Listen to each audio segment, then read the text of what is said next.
You said that there had been eroding trust in between Mr. Butts and Ms. Wilson-Raybould. Now, in the last couple of months here in Canada, we've had RCMP removing Indigenous protesters from their own land. Nathan Obed behind you called the Indigenous Language Act, his words, colonial, and you lost your most prominent Indigenous cabinet member. Is there a similar erosion of trust going on right now between you and Indigenous voters? I am incredibly pleased to be here today to be part of a moment in which we are recognizing and turning the page on a terrible colonial part of Canada's past.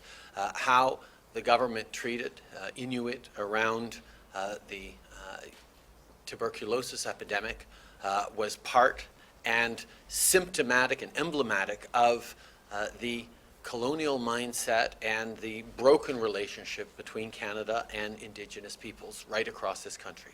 That is why over the past 3 years as a government we have stepped forward significantly and meaningfully in partnership with Indigenous peoples across this country to address many of the outstanding issues, from boil water advisories to opening new schools, to investing in healthcare and health centers, to moving forward, as you mentioned, on historic Indigenous language protection legislation that empowers Indigenous peoples to protect and shape the future of their languages, and move forward on historic recognition that the child and family services systems across this country take far too many Indigenous children out from their families, out from their communities, out from their culture and their identities. These are things that we have moved forward on significantly and tangibly in addressing. We recognize, of course, that there is always much more to do. What took generations and even centuries to break as a relationship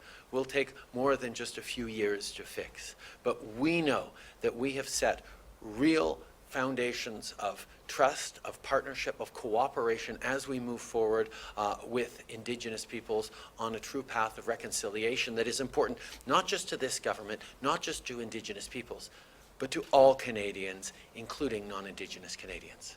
The Federal Court of Canada denied a request by SNC to review a prosecutor's decision declining a settlement against the company, and this will pave the way for a very lengthy court trial.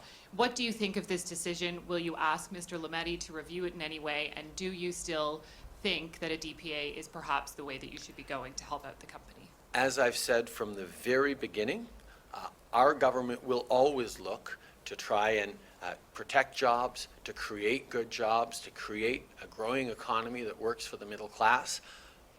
But in the specific question of a DPA, that is the Attorney General's decision to make. That is what I have been consistent on for many months, and the Attorney General will make that decision. Is it possible to ask? Okay. We'll remind people that we are a party that values diversity of opinions and perspectives. We recognize that Canadians hold a wide range of perspectives and beliefs right across the country, and priorities and issues and desire for solutions, and a government and a party that reflects a broad range of perspectives is better able to serve as a strong team Canadians who have questions and interest in how we're building a better future. As for direct conversations, I haven't spoken with either of them in a while, but I look forward to in the future.